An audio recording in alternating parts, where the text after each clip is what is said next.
Bab 12. Cinta petani tampan. Keesokan harinya, pagi-pagi sekali, matahari sudah muncul pelan di ufuk timur.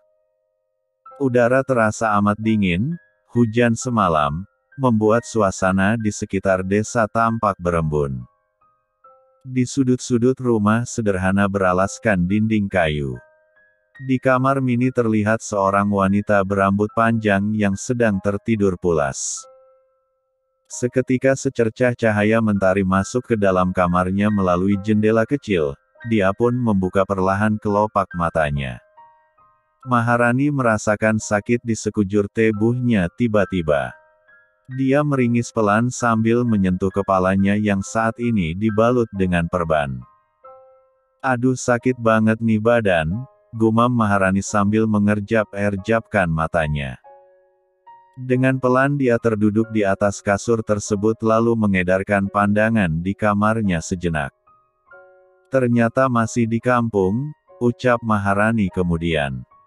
Teringat kalau dia sekarang berada di kampung bersama Bude Sri.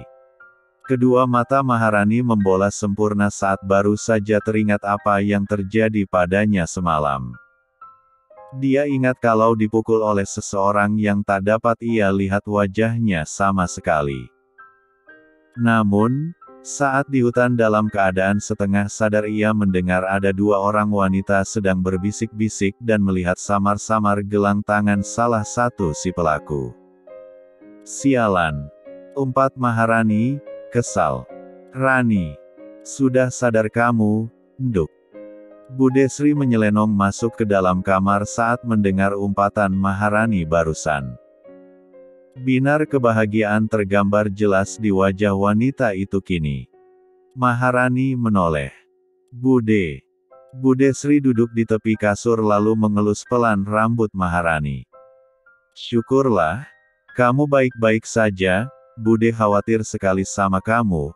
Apa kamu ingat nduk siapa yang lakuin ini ke kamu? Lihat kepalamu sampai berdarah begitu," ucapnya sambil menatap sendu.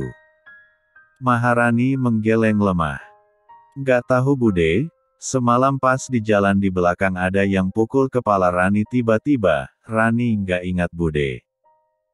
Tapi waktu di hutan Rani ada dengan suara dua orang wanita bisik-bisik gitu Bude, udah gitu aja." Bude Sri mendesah kasar. "Coba kamu ingat-ingat lagi Rani, ini udah termasuk kejahatan di desa. Pak RT semalam sampai ngeledah rumah para warga, apa kamu punya musuh Rani di sini?" "Perasaan Rani nggak punya musuh deh di kampung, kan Rani belum lama tinggal di sini Bude. Lain dengan di Jakarta, musuh Rani mah banyak." "Iya juga ya, terus siapa?" "Bude nggak tenang kalau pelakunya belum ketemu," ucap Bude Sri dengan raut wajah khawatir. Maharani pun kebingungan sendiri, siapa yang menyakiti dirinya semalam dan apa motifnya. "Rani, apa kamu ada mengatakan sesuatu sama orang-orang di kampung dan tanpa sadar kamu menyakiti hati mereka?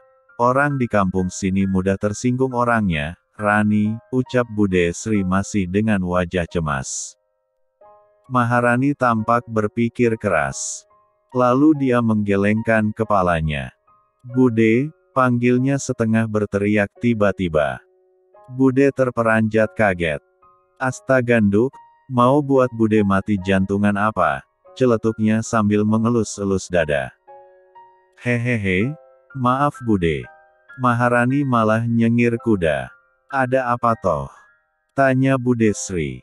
"Yang selamatin Rani siapa Bude?" tanya Maharani penasaran. Bude Sri menyunggingkan senyuman seketika. "Dewa. Dewa. Nolongin gue. Baik kan dia, tadi dia datang ke sini nanyain kamu udah siuman apa belum, tapi dia balik lagi ke rumahnya, kamu harus berterima kasih sama Dewa. Berkat dia kamu bisa selamat. Bayangin aja tuh hujan-hujan dia ke hutan cariin kamu dan gendong kamu sampai ke rumah. Asal kamu tahu kaki Dewa sampai kesleo dan ada luka-luka pas nolongin kamu," jelas Bude Sri panjang lebar. Maharani terpaku di tempat. Tak menyangka yang menjadi penolongnya adalah Sadewa. Kenapa gue merasa bersalah ya sama dia? Gue harus minta maaf atas perbuatan gue selama ini ke dia dan ucapin terima kasih. Rani, kamu dengar Bude ngomong kan? Bude Sri menyentuh pelan punggung tangan kanan Maharani saat melihat keponakannya itu hanya diam saja. Lamunan Maharani buyar seketika. Hehe, dengar Bude, nanti Rani ke rumah Dewa, bilang terima kasih sama dia.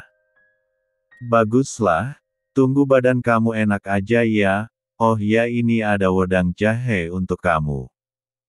Bude Sri mengambil cangkir di atas meja dan memberikannya pada Maharani. Maharani menyambar cangkir berbentuk bulat lalu meneguk pelan air berwarna coklat keruh itu. Sensasi pedas bercampur hangat mengalir di tenggorokannya. Pelan-pelan Rani, enak kan? Tanya Bude Sri saat melihat Maharani meminum wedang jahe tersebut sampai tandas tak tersisa. Enak Bude, langsung segar badanku, celetuk Maharani sambil menaruh gelas di atas meja. Bude, aku sekarang aja ke rumah Dewa. Loh, jangan sekarang, kamu belum sembuh nduk. Bude Sri heran. Udah sembuh kok Bude. Nah lihat nih Rani bisa loncat-loncat di tempat tidur. Secepat kilat Maharani bangkit berdiri dan melompat-lompat di atas kasur. Rani turun. Bude Sri panik bukan main. Hehe. Dengan muka tanpa dosa, Maharani menghentikan gerakannya lalu duduk kembali di posisi semula. Kamu ini bandel ya. Bude Sri menjepit hidung mancung Maharani seketika. Maharani malah terkekeh pelan. Bude Sri. Suara seseorang di depan rumah, mengalihkan atensi Maharani dan Bude Sri seketika. Keduanya menajamkan pendengaran sejenak dan baru menyadari jikalau Sadewa ada di depan rumah. Tuh nggak perlu kamu samperin, Dewa udah kesini, ke depan gih, pelan-pelan jalannya ya. Bude Sri mengelus pelan kepala Maharani.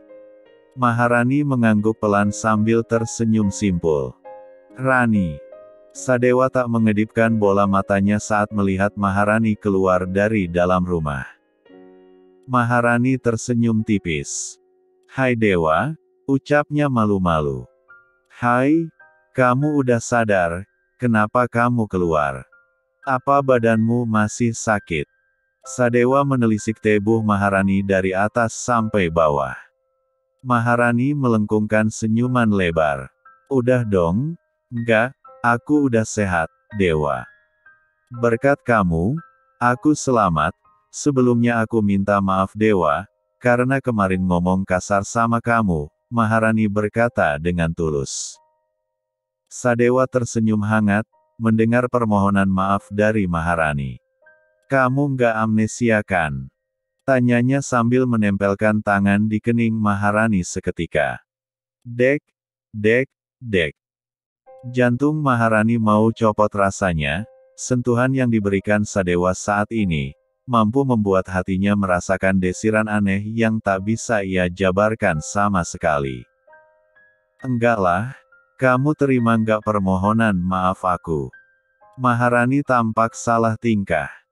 Sadewa menurunkan tangan lalu membungkukkan badan dan menatap dalam bola mata Maharani. Menurut kamu, Dek, ya ampun, hati adek meleleh abang. Astaga Rani, sadarlah. Maharani menggeleng cepat. Aku nggak terima permohonan maaf kamu. Dahi Sadewa berkerut samar. Maharani gelagapan. Bukan, maksudku, kamu pasti terima permohonan maaf dari aku kan, hehe. Nah itu udah tahu, sekarang kamu istirahat ya, aku mau ke sawah dulu, sahut Sadewa sambil mengelus-elus pelan rambut Maharani. Maharani membeku sesaat. Namun detik selanjutnya ia mengulurkan tangannya ke arah Sadewa dan berkata, Dewa, mulai dari sekarang kita berteman ya. Sadewa menaikkan sebelah alis mata. Kemudian menjabat tangan Maharani. Oke, kamu benar-benar Maharani kan? Tentu saja aku Maharani, kamu pikir dalam semalam aku bisa berubah jadi kucing apa? Ucap Maharani dengan mencebikkan bibir bagian bawah. Sadewa tertawa keras. Haha, aku cuma bercanda kok, habisnya kamu aneh. Udah ya aku ke sawah dulu, nanti aku ke sini lagi. Dewa tunggu. Belum sempat Sadewa membalikkan badan, Maharani menahan tangannya. Maaf. Maharani melihat tangannya yang menempel di pergelangan tangan Sadewa. Secepat kilat ia menurunkan tangannya. Iya? Kenapa Rani? Dewa, demi menebus sikapku kemarin aku mau bantu kamu bajak sawah ya sekarang, please. Maharani menyatukan kedua tangannya di dada lalu menunjukkan mata memelas. Sadewa tersenyum hingga menampakkan lesung pipit, tengah menimbang-nimbang permintaan Maharani. Please. Maharani tak memudarkan matanya yang seperti anak kucing sedari tadi. Oke deh, tapi kamu untuk hari ini lihatin aku aja dari gubuk. Kamu masih sakit, aku nggak mau kena marah Bude. Yes. Oke deh, aku izin dulu sama Bude ya. Anggukkan pelan sebagai balasan Sadewa. Bab 13. Hati-hati ya, maaf Bude hari ini nggak ikut ke sawah, ucap Bude di depan pintu rumah, hendak melihat Maharani dan Sadewa pergi ke sawah. Iya Bude, Dewa ke sawah dulu ya. Sadewa melemparkan senyuman sejenak pada Bude Sri. Iya, hati-hati. Daa, Bude. Sebelum berjalan, Maharani melambaikan tangan ke arah Bude Sri sejenak. Bude Sri pun membalas lambaian tangan Maharani sambil tersenyum hangat. Menatap kepergian Sadewa dan Maharani di depan sana. Semoga saja Sadewa bisa ngebuat Rani berubah, gumam Bude Sri pelan. Di sepanjang jalan, Sadewa dan Maharani tak mengucap satu patah kata pun. Keduanya hanyut dalam pemikiran masing-masing.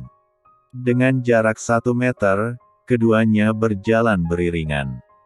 Sesekali Maharani terlihat curi-curi pandang ke arah Sadewa, yang mukanya nampak serius sekarang.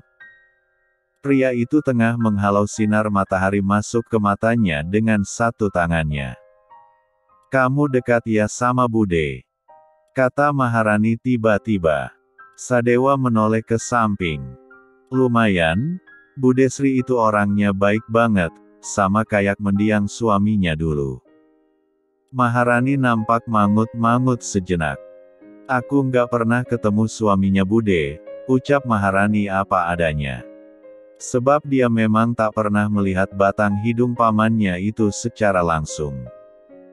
Entah apa yang terjadi di keluarga papinya, Maharani sendiri pun tak tahu.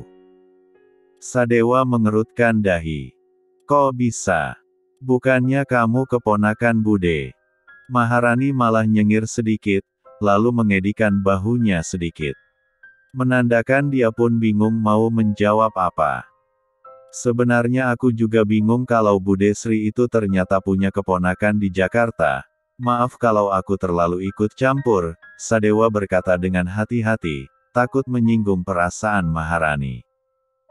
Jangankan kamu, aku aja bingung dan baru nyadar kalau punya Bude yang tinggalnya jauh dari aku. Kata Bude dulu sih aku pernah main ke sini tapi pas aku masih kecil dan aku nggak ingat sama sekali dulu, ucap Maharani menatap lurus ke depan. Sadewa melirik Maharani sekilas. Terus, sekarang kenapa kamu ada di sini? Tanyanya sedikit penasaran dengan kehidupan Maharani. Semenjak mengungkapkan perasaan semalam tanpa sepengetahuan Maharani. Wajah wanita itu selalu hadir di benak Sadewa hingga membuat perasaan ingin dekat selalu menghantuinya. Hehe, kepo ya. Maharani tersenyum lebar. Untuk sekarang dia tak mau Sadewa sampai tahu kalau dirinya tengah dihukum papinya akibat perbuatannya. Walaupun sudah menganggap Sadewa teman, Tapi Maharani sedikit berhati-hati dalam berbagi cerita. Ya udah deh, kalau nggak mau bilang, nanti aku cari tahu sendiri, ucap Sadewa sambil mengambil topi dari kepala Maharani dan mengangkat topi tersebut ke udara tinggi-tinggi. Ish, Dewa, kembaliin topiku, panas tahu. Nanti kulit aku hitam, celetuk Maharani kemudian melompat-lompat kecil hendak meraih topinya. Biarin, aku mau lihat kamu hitam. Sadewa tersenyum jahil melihat tingkah Maharani saat ini. Dewa kembaliin. Maharani merengek tanpa menghentikan loncatannya sedari tadi. Please, Dewa, nanti kalau aku hitam, nggak ada yang mau sama aku. Serunya lagi lalu akhirnya berhenti melompat saat merasa lelah menyerangnya tiba-tiba. Pasti ada nanti yang mau sama kamu, walaupun kamu hitam legam. Sadewa tersenyum tipis sambil menurunkan topi seketika. Dengan napas terengah-engah, Maharani bertanya, siapa? Sadewa tak langsung menjawab, malah menaruh kembali topi di kepala Maharani dan menatap lekat-lekat mata wanita di hadapannya itu. Dewa? Siapa? Maharani mengulangi pertanyaannya lagi. Entah mengapa tatapan Sadewa saat ini membuat ia berhenti bernapas sejenak. Sadewa memajukan wajahnya, secara bersamaan pula Maharani memundurkan kepalanya. Wah ini cowok bahaya banget, nggak mungkin dia mau cium gue kan. Kamu mau apa? Tanya Maharani terbata-bata. Sadewa malah mendekatkan bibirnya di telinga Maharani. Aku, ucapnya lalu berjalan cepat ke depan, meninggalkan Maharani yang terpaku di tempat. Dia ngomong apa tadi? Aku. Maksudnya dia yang suka sama aku gitu kalau aku hitam. Gumam Maharani pelan. Lalu menggelengkan cepat kepalanya. Astaga Rani. Sadarlah, bisa saja lu salah dengar, lagian mana ada cowok suka sama cewek yang hitam legam, mereka kan suka yang putih-putih kayak bihun, ucap Maharani pada diri sendiri. Rani. Kata nggak mau hitam, ayo kita harus cepat ke sawah. Seru Sadewa di depan sana. Sedari tadi memperhatikan tingkah Maharani. Maharani menoleh. Iya. Lalu berlarian mendekati Sadewa. Tak butuh waktu yang lama, Maharani dan Sadewa sudah sampai di sawah. Sadewa menyuruh Maharani untuk menunggunya di gubuk. Maharani pun menuruti perkataan Sadewa, lagi pula luka yang ia dapatkan semalam belum sembuh sepenuhnya. Dari kejauhan, Maharani tak mengedipkan matanya, memperhatikan Sadewa tengah sibuk dengan padinya. Rasa kagum merasuk ke dalam hatinya saat melihat betapa gigihnya Sadewa bekerja.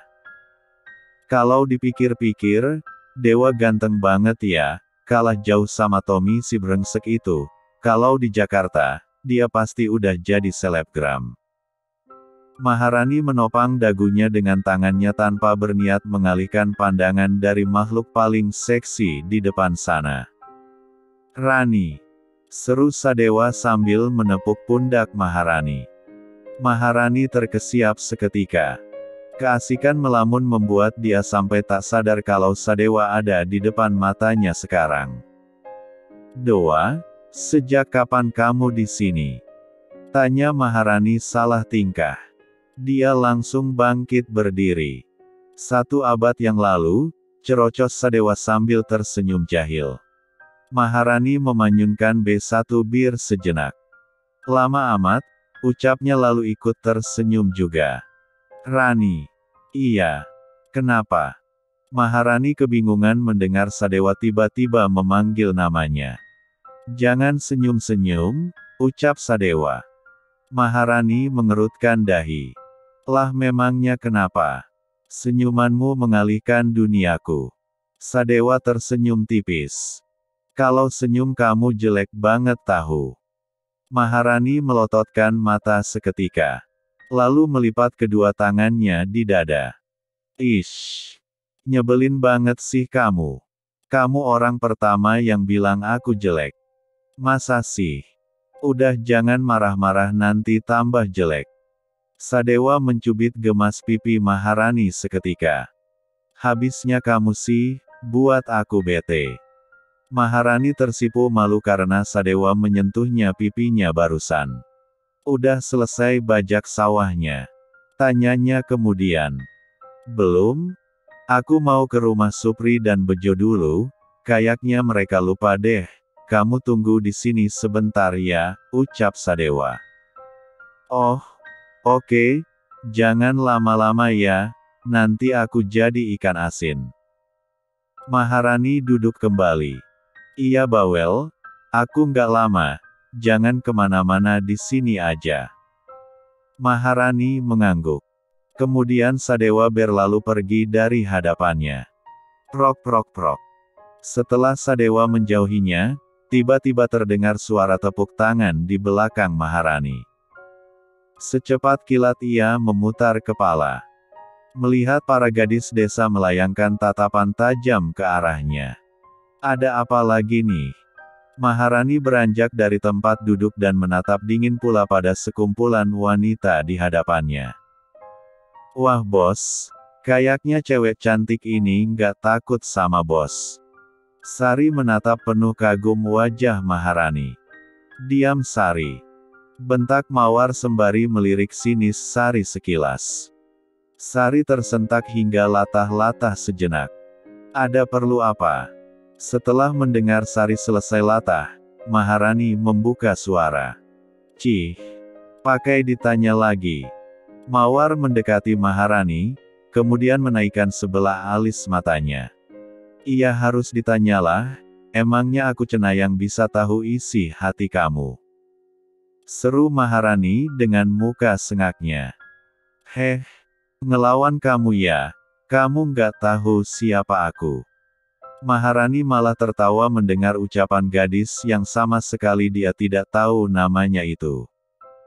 Aduh, sok artis banget, kenal juga kagak. Langsung to the point aja. Ada keperluan apa sama aku? Maharani membusungkan dadanya seketika sambil melayangkan tatapan mematikan pada wanita yang tubuhnya lebih pendek darinya sekarang. Mawar meradang, melihat sikap Maharani yang tak ada takut-takutnya sama sekali. Jauhin Dewa. Dewa itu pacar aku. Bab 14. Pacar. Maharani tertawa mengejek setelahnya. Bagaimana tidak? Setahunya Sadewa belum memiliki pacar. Informasi itu ia dapatkan dari Bejo kemarin. Tentu saja Maharani percaya perkataan Bejo. Dan dia dapat menebak sekarang di balik mata wanita di hadapannya ini ada kecemburuan. Kedua tangan Mawar terkepal kuat. Iya, Dewa pacar aku. Jangan dekatin dia. Tapi kan bos bukan pacarnya Dewa. Sergah Sari tiba-tiba. Membuat Mawar kesal setengah mati sebab temannya sendiri malah membuka kartunya. Diam Sari. Kamu mulai berani ya sama aku. Bentak Mawar. Sari latah-latah lagi sambil mengelus dada. Ayam, ayam, ayam, ayam. Hahaha. Ampun dah, kamu pikir aku percaya kalau kamu pacar Dewa? Aduh, jelas-jelas Dewa bilang sendiri kalau dia masih jomblo, ucap Maharani. Padahal Sadewa tak pernah memberitahu dirinya sama sekali. Mawar menggeram rendah. Sebab Maharani tak mudah digertak dan ditakuti-takuti seperti wanita yang pernah ia ancam jikalau ada seseorang yang hendak mendekati Sadewa. Terserah. Pokoknya kamu jauhin Dewa. Dia milik aku. Seru Mawar sambil menatap tajam. Kalau aku nggak mau. Gimana? Maharani menyeringai tipis kemudian. Cih. Dasar murahan. Ucap Mawar seketika. Ngomong jangan sembarangan. Ngaca dong, cara pakaian kamu aja lebih murahan. Maharani menelisik penampilan Mawar dari atas sampai ke bawah. Mawar memakai kebaya modern yang sangat ketat, bagian dadanya terbuka lebar hingga menampakkan buah jambunya menyembul keluar sedikit lalu roknya pula sangatlah pendek di atas lutut. Mawar meradang. Sialan. Serunya sambil mengangkat tangan ke udara hendak melayangkan tamparan di pipi Maharani. Namun, secepat kilat Maharani menangkis serangan dengan mencekal kuat pergelangan tangan Mawar. Secara bersamaan pula, Maharani terpaku, tatkala melihat sebuah gelang berwarna pink yang tampak tak asing di matanya melingkar di tangan Mawar. Sekelebat memori semalam menari-nari di benaknya sekarang, mengingat-ingat kala dirinya di hutan semalam. Oh, lepas. Mawar terperanjat kaget akan gerakan Maharani saat ini. Maharani menyipitkan mata, menaruh rasa curiga pada Mawar sekarang. Apa kamu yang semalam pukul kepala aku ha? Murkanya sambil menghempas tangan Mawar hingga wanita itu terhuyung ke belakang sejenak. Dengan cepat para gadis desa yang menyaksikan perdebatan sedari tadi menahan tubuh Mawar agar tak terjatuh. Bukan, jangan sembarangan nuduh kamu. Ucap Mawar tampak salah tingkah. Maharani menghampirinya lalu mengambil tangan Mawar, melihat lebih seksama lagi gelang tersebut. Gak usah bohong kamu. Ucap Maharani. Mawar mengibaskan cepat tangan Maharani. Ngapain aku bohong?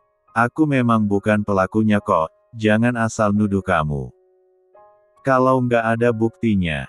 Ada apa ini? Tanya Sadewa dengan mimik muka serius. Sadewa baru saja tiba bersama Supri dan Bejo. Maharani dan Mawar menoleh.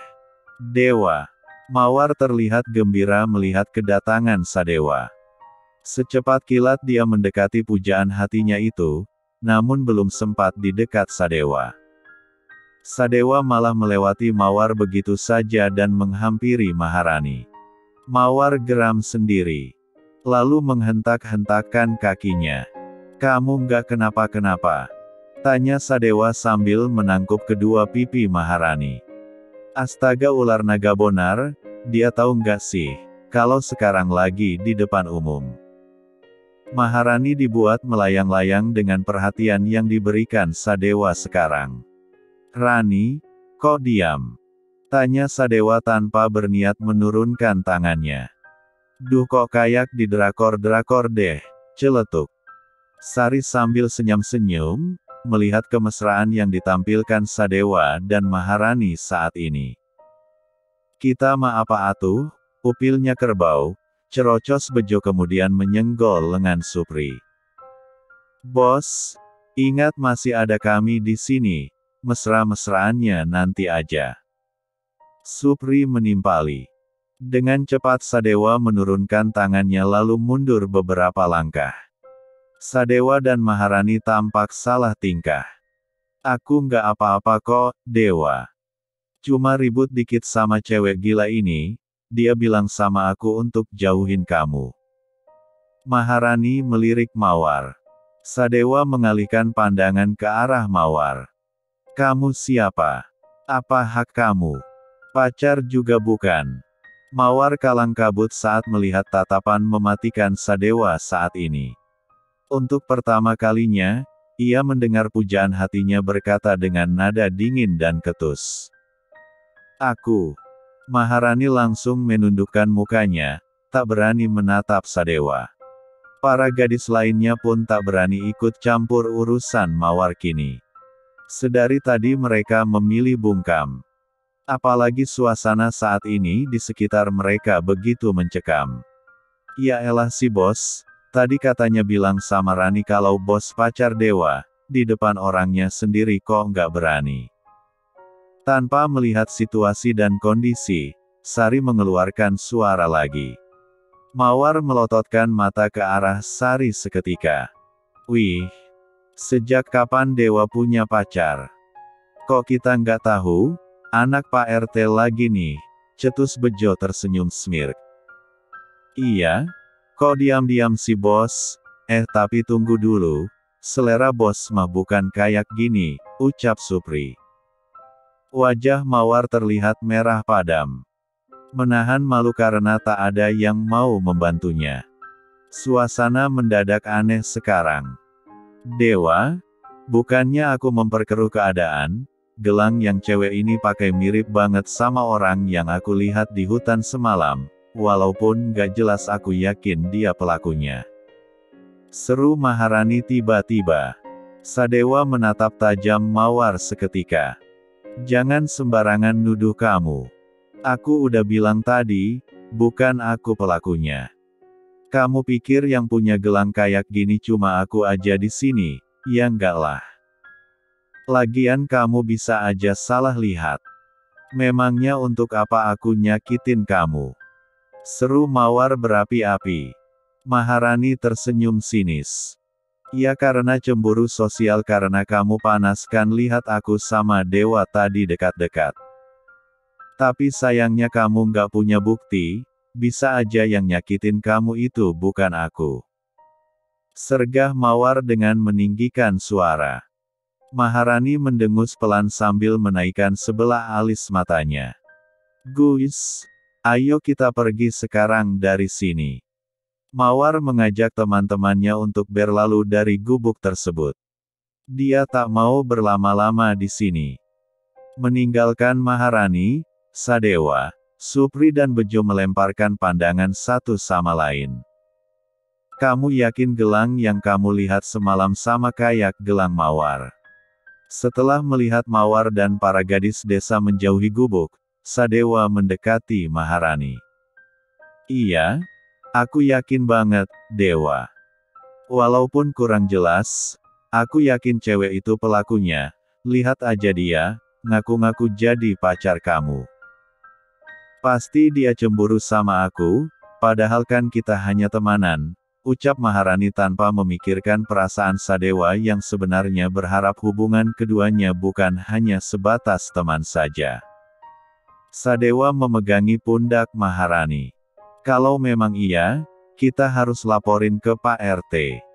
Maharani mengangguk sebagai tanda setuju. Tapi bos, kan Pak RT bapaknya Mawar, terus kita juga nggak punya bukti, kata Supri kemudian.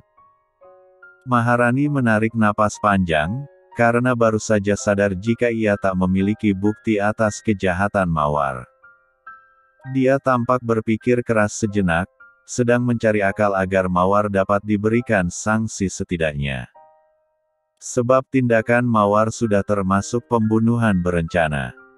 Bagaimana kalau dia tak ditemukan semalam dan berakhir menghembuskan napas terakhir di hutan? Membayangkan hal tersebut, Maharani bergedik ngeri sendiri jadinya. Tenanglah, aku akan mencari bukti, kamu tenang saja Rani, sekarang kamu duduk lagi. Aku sama Supri dan Bejo mau bajak sawah dulu, ucap Sadewa, membuyarkan lamunan Maharani seketika.